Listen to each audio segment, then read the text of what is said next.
What is going on, everyone?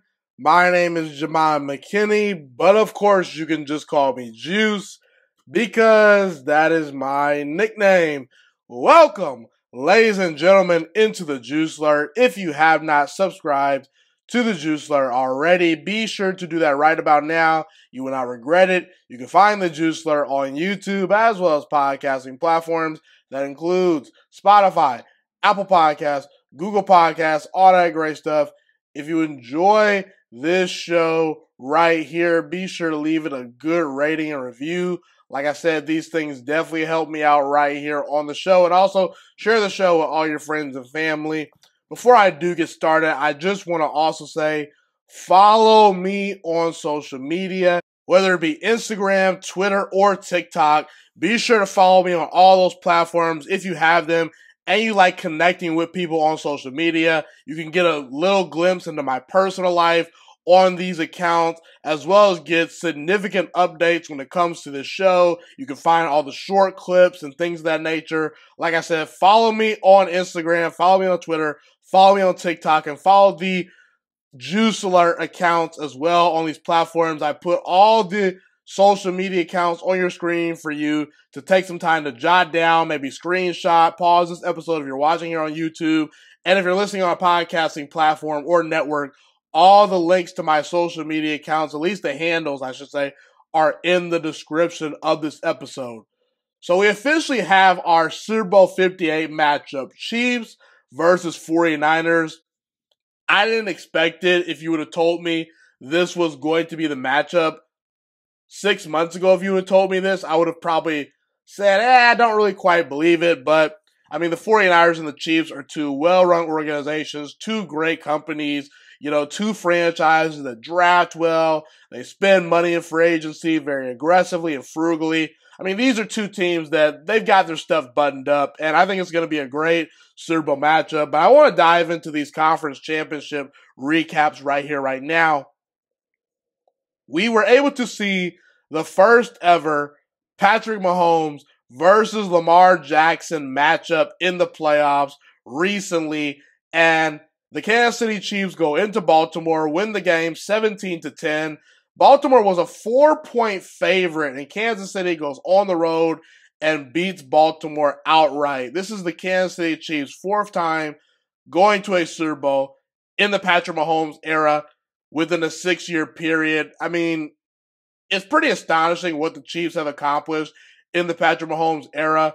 And let me just say, before I kind of get into this game, this has to be one of the best games from Travis Kelce that I've ever seen. I think Travis Kelce is easily the best tight end to ever play the game of football. I think he's better than Rob Gronkowski, better than Tony Gonzalez.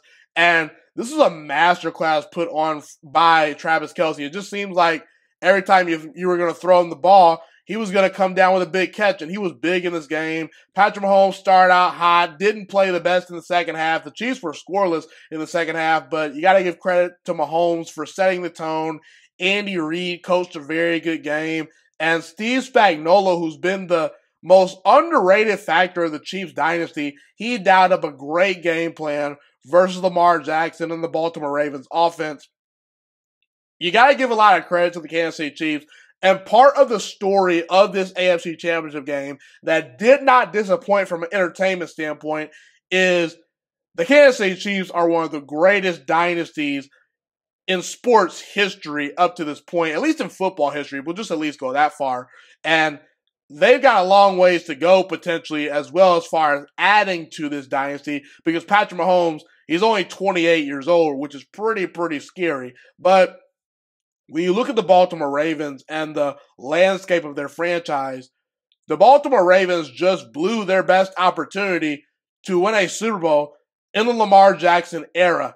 Super Bowl 58 was theirs for the taking to win, and they squandered it. They squandered the opportunity. Lamar Jackson did not play his best game, and the Ravens as a whole, they fell short to the Kansas City Chiefs as a result.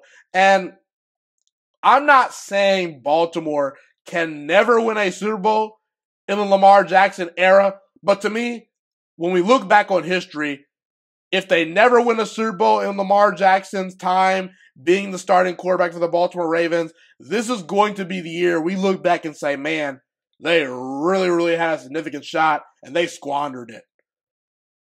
The Baltimore Ravens had a reason to be favored in this game. You know, you look at the situation, you say, oh, you can never bet against Patrick Mahomes and Andy Reid and the Kansas City Chiefs. I totally understand that thinking and that logic. Mahomes and the Chiefs have been there and done that.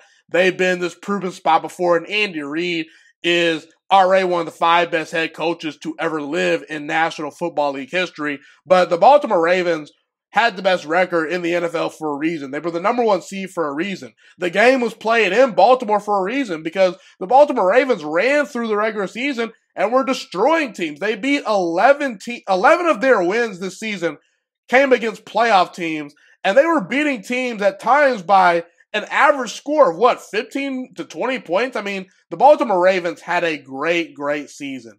But history shows us that Lamar Jackson might not win a Super Bowl with the Baltimore Ravens considering where we're at. This is Lamar Jackson's 6th season in the NFL. We're heading into year number 7, and he's got no Super Bowl trophies to show for it. Only 2 playoff wins.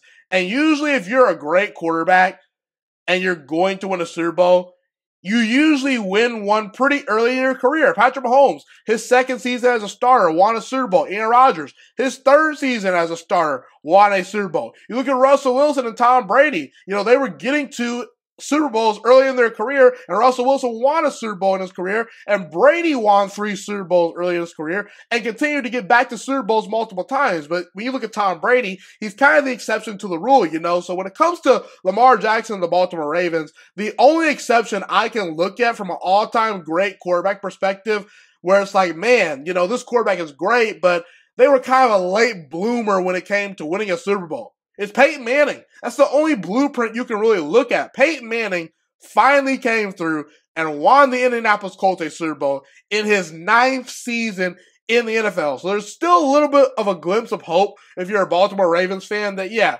Lamar Jackson can kind of follow the Peyton Manning trajectory, but it sounds even kind of crazy with me saying this because as good as Lamar Jackson is, I don't think he's Peyton Manning. I just don't. I think Peyton Manning is one of the top 5 quarterbacks to ever live, no doubt about it. I actually think right now, to this point, he's in my top 3 all time. Only Montana and Brady are ahead of him. Now, maybe Aaron Rodgers can catch him if he wins another Super Bowl. Maybe Patrick Mahomes. Actually, not even maybe. I think Patrick Mahomes is going to catch Peyton Manning at some point if he hasn't caught him already as far as a legacy is concerned. Mahomes is just a much more better playoff performer. But I don't want to get into the nooks and crannies of Peyton Manning too much. Let me just say, at some point, Baltimore has to break through and actually win a Super Bowl. And with Lamar Jackson's play style, you don't know how much longer this Super Bowl window is going to be, just simply due to the fact that he relies so much on his athletic ability. And you look at a guy like Russell Wilson, who never suffered a significant injury, you know, at any point in his career. It just seems like 1 minute he had it, and the next minute he didn't. Now, Russell Wilson is a guy that took a lot of hits in Seattle, kind of played a reckless but very fun style of football. But when it comes to Lamar Jackson, I do think that there is a refined and smoothness to his game, but like where he's not taking as many hits as he was early in his career. He is throwing the ball, you know, down the field and not running around as much and not playing this backyard style of football as much as he used to. But Lamar Jackson relies on his athletic ability a lot, and we don't know how much longer those athletic traits are going to be there. And is Lamar going to be the same type of quarterback and have the same type of impact if his athletic ability isn't quite there? We have to ask that question. And you can say, oh, you're being a poo-poo guy in the moment, but all I'm doing is just laying out the situation for you people. And when it comes to Lamar and the Ravens, they were at home. They were healthy finally this year. You know, Mark Andrews suffered a significant injury. People thought he might be done for the season. He even played in this game. You were at home. You were healthy. You had on paper, to me, the better team and the better roster. And you go scoreless in the second half. Mahomes was scoreless in the second half of this playoff game. And Lamar Jackson and the Baltimore Ravens could only muster 10 total points on the game. If you would have told me heading into the game that Mahomes was going to outduel Lamar Jackson as far as just scoring points, I would have said, okay, maybe I disagree, but I could see that situation. Patrick Mahomes and the mighty Kansas City Chiefs only scored 17 points in this game. This was a game for the taking for the Ravens, and they absolutely blew it. I mean, 10 points at home, there were just fumbles and inopportune moments. Lamar threw a terrible red zone interception, and let me be very clear. I'm not labeling Lamar Jackson a choker. I'm not saying the guy can never come through in the clutch, but until Lamar Jackson actually gets to and wins a Super Bowl, he's going to be under a significant microscope, because when you're a two-time league MVP or soon to be a two-time league MVP, when you're as talented as Lamar Jackson, you're held to a very high standard. And it's one of those situations where the Baltimore Ravens had every right to believe that Lamar Jackson could go out versus Patrick Mahomes and be the best quarterback on that football field, and he was not quite that. Now, the loss is not all Lamar Jackson. It's on the Baltimore Ravens as a whole. And when you look back on this situation, if Lamar Jackson and the Ravens never get to and win a Super Bowl during their time together, Super Bowl 58 is going to be the opportunity they potentially squander, and it just seemed like it's crazy to me. Kansas City, down the stretch, they just seemed like the more composed and more buttoned up team, despite them being the team that was the underdog, them being the team that everyone counted out, them being the team that had to travel from Kansas City all the way to Baltimore to play on the road in the playoffs. So when you look at Lamar Jackson, John Harbaugh, and the Baltimore Ravens, it's going to be very hard to go back to that drawing board, because this legitimately was supposed to be their year. Lamar's MVP, the defense is playing great. Now, if you're Baltimore, you're in a tough division. Pittsburgh is not going anywhere. Cleveland is ultra talented. We already know that Joe Burrow can lead his team to a Super Bowl. We've seen it happen already. If you're the Baltimore Ravens, this is a year where you just officially blew the best opportunity in the Lamar Jackson era to win a Super Bowl. Now, let me be very clear. Like I said, this is not me saying the Baltimore Ravens can never win a Super Bowl with Lamar Jackson. All I'm saying is this was the best opportunity where they were actually kind of the favorites looking at the landscape of the NFL. And it's going to take a lot for them to get back to an AFC Championship game and even try to win a Super Bowl. It can be done, but history shows us this definitely was a missed opportunity, like I said. So I want to kind of move on to just zeroing in on the greatness of Patrick Mahomes, Andy Reid, and the Kansas City Chiefs. Ladies and gentlemen, the Kansas City Chiefs dynasty is still more than alive. And like I said, about 5-6 months ago, they might just be getting started, because last year was a year where all their defensive starters were young. There were a bunch of rookies.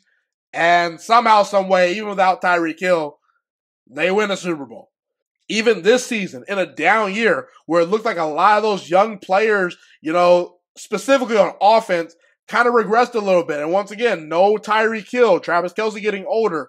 And Kansas City finds himself in the Super Bowl, and arguably Patrick Mahomes' worst regular season performance as a quarterback. It is astonishing to me how well run and how buttoned up and how good this Kansas City Chiefs is. This Kansas City Chiefs team is led by Patrick Mahomes. They're heading to their 4th Super Bowl in a 6-year period in the Mahomes era. When I think of Patrick Mahomes and the Kansas City Chiefs, I think of the heart of a champion. I really, truly do think of that. I think of Patrick Mahomes as the comeback kid, a guy that just refuses to lose at the quarterback position, a guy that has championship DNA. It just seems like Patrick Mahomes was put on this earth to get to and win Super Bowls.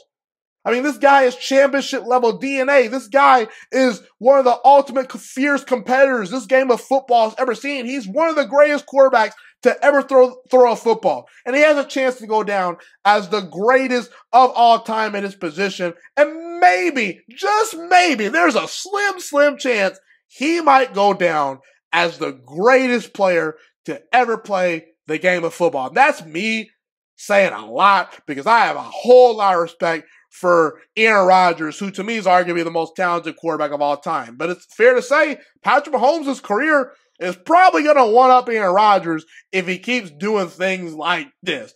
I have a lot of respect for Tom Brady, who to me is the ultimate champion, and right now without a doubt is the greatest of all time. But Tom Brady's championship belt of greatest of all time, it is not a foregone conclusion. He will, 50 years from now, be considered that guy.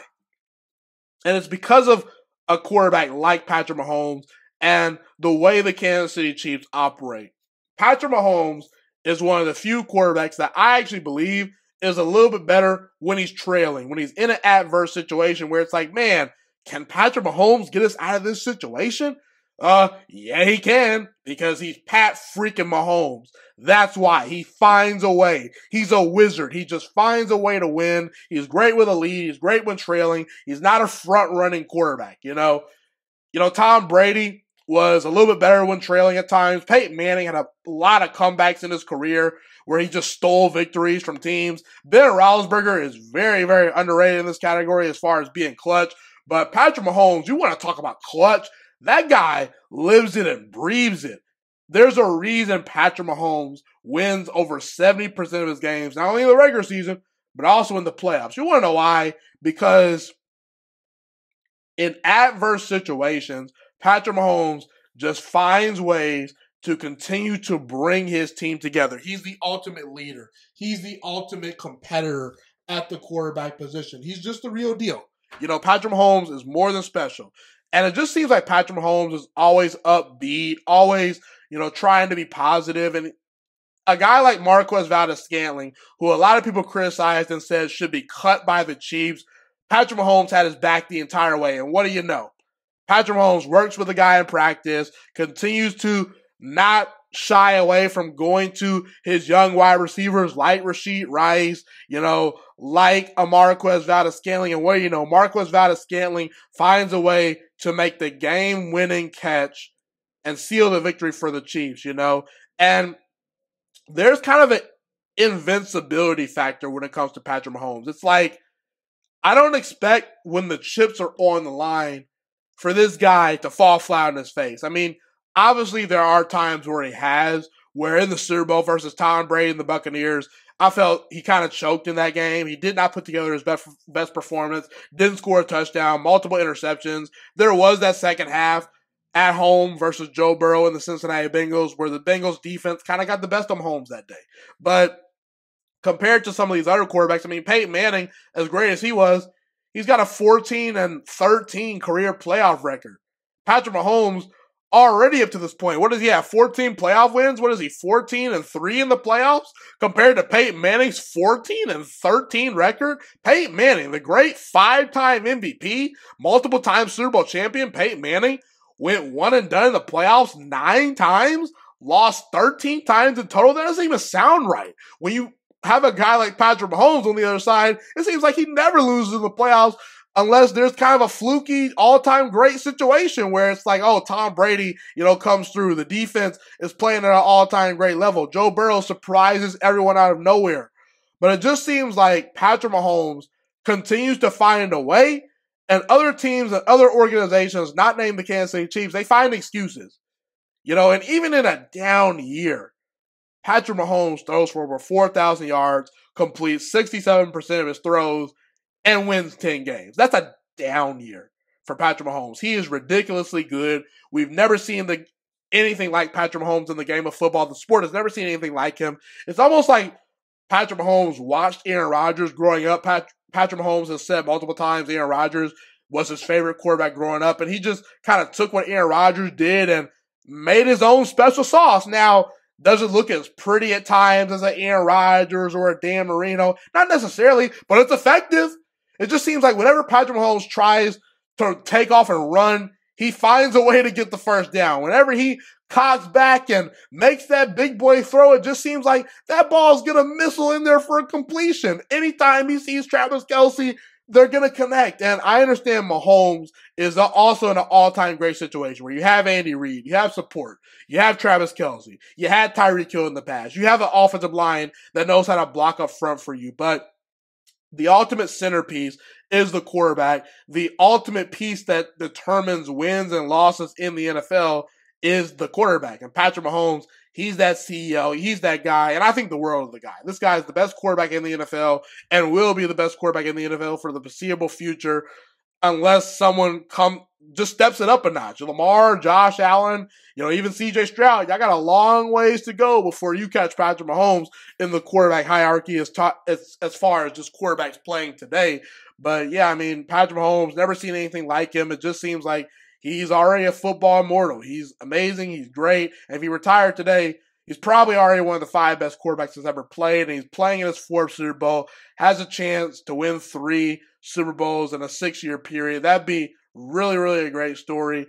And I always thought he was a little bit underrated coming out of Texas Tech, but I think even I underestimated just how good he could be. And Patrick Mahomes, he's the real deal. Kansas City is a well-run organization, and yeah, it's great. It's a great, great thing to see Patrick Mahomes doing this thing. So I want to briefly touch on Dan Campbell. The 49ers and the Lions met in the NFC Championship game, and the 49ers ended up winning 34-31. But the context of this victory was the Detroit Lions at one point, could you believe it? They were up 24-7. And to be honest with you, look, I picked the 49ers to win, but I picked the Lions to cover that point spread because the Lions, they were 7.5-point underdogs heading into the game. And I felt, man, I think that's a little bit kind of disingenuous by Vegas to give the 49ers 7.5 points. I understand they're a talented team, but even me, I was surprised with the rage and the force and the explosion that the Lions came out and played with early on in that game. It just seemed like they were going to be the aggressors. They were going to be the bullies that punched San Francisco in the mouth. I mean, the power, the speed, the physicality of their football team early in that game, it was something fun and pretty shocking to watch. I mean, but unfortunately, the 49ers come back, complete the 17-point comeback, the largest comeback in conference championship history, oddly enough. There were several 4th downs that the Detroit Lions did not convert. There was a turnover in the second half, and it just seems like the Detroit Lions kind of melted down. And, if you're Dan Campbell, he said it in his press conference, it just seems like this is one of those situations where you may have let one get away. An opportunity to play in Super Bowl 58, and you kind of choked it away a little bit. Now, I understand that Detroit, they haven't really been there really ever because this is the first time they've been winning playoff games in over 30 years. So there is a component of, okay, maybe we peaked about a year or two early, and we'll eventually get over the hump. But if you're a great head coach, you got to finish the job and execute when it matters if you have a 17-point lead. And it just seems like Kyle Shanahan, even when down 17 points, he coached circles and laps around Dan Campbell. I thought the coaching gap was massive in this game. You could tell. And even at the end of the game, the clock management situation stuff from Dan Campbell, it was bad. It was just really, really bad. And I don't know what he was doing. I don't know what he was thinking. But let me just say right here, right now, Dan Campbell must take another significant leap forward if the Detroit Lions want to win the Super Bowl and continue to progress forward. I understand that, it's easy to pile on Dan Campbell now because, he finally lost. And his 4th down aggressiveness kind of fell flat in his face finally. But I understand that Dan Campbell did a lot of great things, and what got him here was his aggressiveness. So I admire the fact that he went down doing what got him there, but at the same time, there was a situation where, you kicked the field goal when you could have went for it on 4th down and gone to the half up 28-7 as opposed to 24-7. So if you're going to be all in on aggressiveness, be all in on aggressiveness. Now, it's going to be interesting because there's now a target on Dan Campbell and the Lions' back.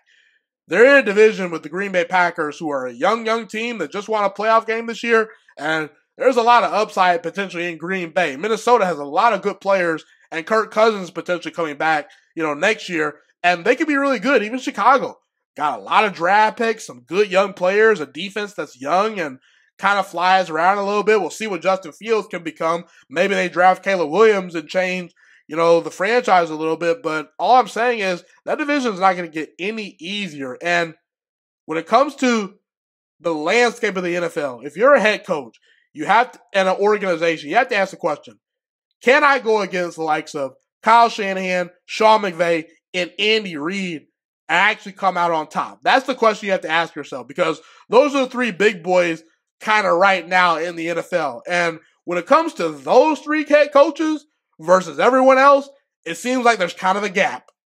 I mean, seriously, Dan Campbell compared to Sean McVay. I understand that, the Rams lost to the Lions this year, but as far as just head coach versus head coach, Sean McVay versus Dan Campbell, kind of a gap. Dan Campbell versus Kyle Shanahan, kind of a gap. Dan Campbell versus Andy Reid, kind of a gap. And deep down, even Detroit Lions fans that are realistic kind of know this. And I think the Lions organization kind of knows this. And it's very easy to say right now, oh, Dan Campbell, he's not good enough to get it done. I'm not saying that. All I'm saying is he must take another step forward if this team wants to win a Super Bowl. I mean, folks, we're in the Patrick Mahomes era. I mean, not only do you have to deal with Patrick Mahomes, but for the foreseeable future until he retires, you got to deal with Andy Reid as well. Whether you're in the AFC or the NFC, you more than likely probably have to go through a Pat Mahomes to win a Super Bowl. And even if it's not Pat Mahomes, it's going to be potentially a Lamar Jackson. Even a guy like Jalen Hurts, who's really, really good and actually kind of outplayed Patrick Mahomes last year in a playoff game, even though he lost. The NFL is more and more dynamic when it comes to quarterback and head coach, especially on offense. So it's not me being a hater saying this version of Dan Campbell and the Lions is not quite good enough to win a Super Bowl. All I'm saying is they must continue to grow. Campbell must continue to progress forward. I don't think there's anything wrong with that. And the good thing about Dan Campbell and the Lions is they can go back to the drawing board, see what they did well, see what they did wrong, and improve and get better. I think the future can definitely be bright in Detroit, but if the Detroit Lions want to win the Super Bowl, they will need to make sure that Dan Campbell takes a significant leap forward. I believe he can, but only time will tell. The San Francisco 49ers just completed the biggest comeback in conference championship history, winning 34-31, 17-point comeback. And I think one of the biggest stories of the game has to be Brock Purdy, who early on wasn't having his best stuff, wasn't really completing passes, kind of looked overwhelmed a little bit. But as the game weighed on, as he got settled in, Brock Purdy started to play a lot better. And obviously you have to give credit to Christian McCaffrey, who played a great game. Nick Bosa was one of the stars on a 49ers defense that kind of hasn't really been there in the playoffs up to this point.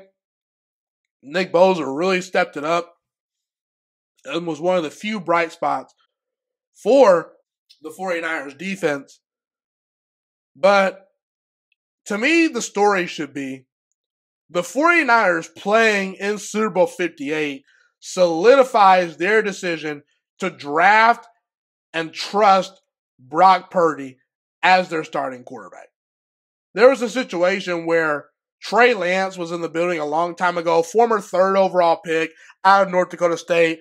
A lot of people thought he was going to be the guy.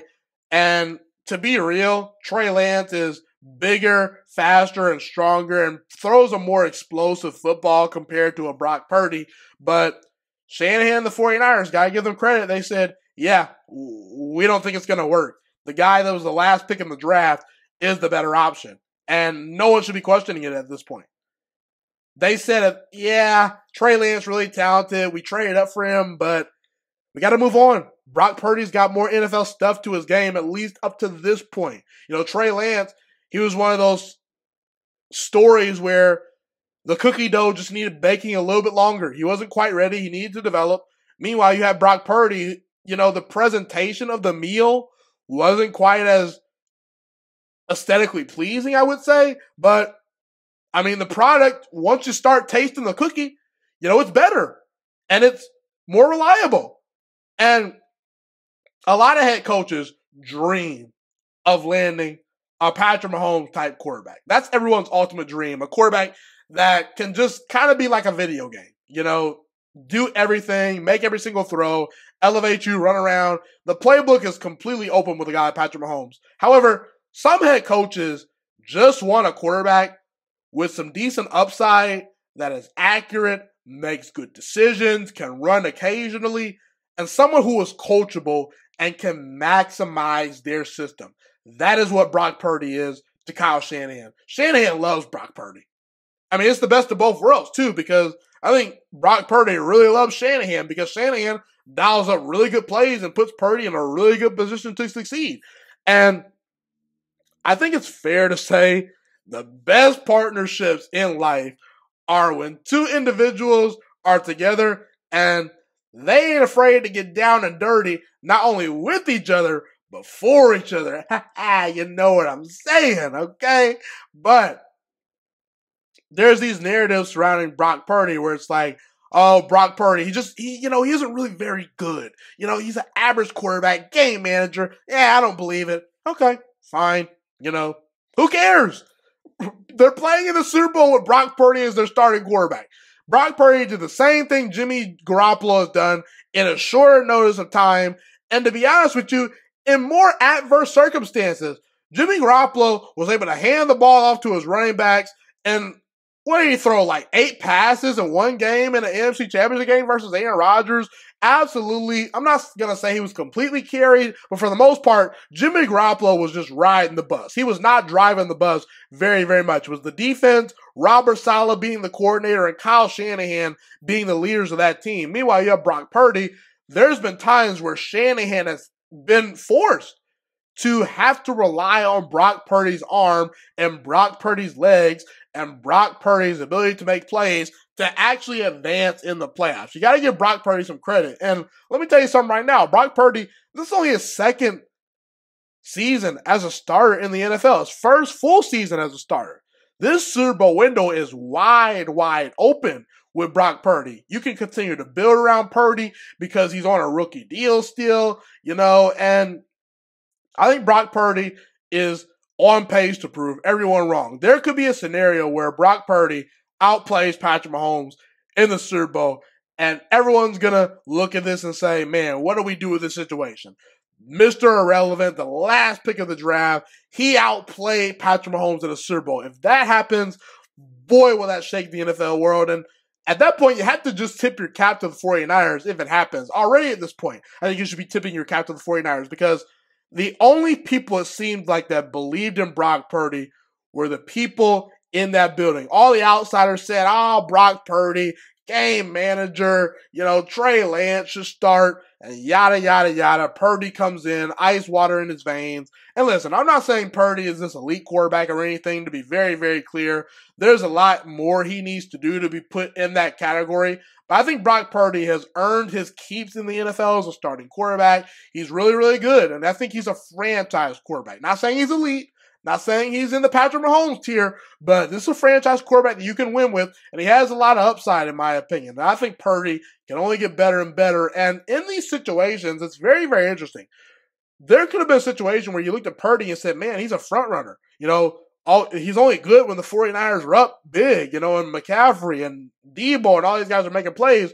Purdy has had to actually elevate his game and fit balls in the tight windows and actually make plays when it matters. Shanahan's had to unleash the guy. And Purdy has made the plays when needed. And we're going to get 49ers versus Chiefs in Super Bowl 58. And boy, oh boy, can I not wait. It would be very great to see Brock Purdy and the 49ers win a Super Bowl together. I will be rooting for it, but only time will tell. And I'm excited to see what happens going forward. But all I'm saying is, I think it's fair to say up to this point at least, the 49ers made the right decision rolling with Brock Purdy to be their starting quarterback. And we'll see where this goes because I'm excited. Well, folks, that's pretty much all I have today. Thank you so much for tuning in today. Once again, follow me on social media if you have not already. Be sure to like, comment, subscribe, and share this content with all your friends if you enjoy. Have a God bless day. Stay safe, everyone. And I'm Ghost.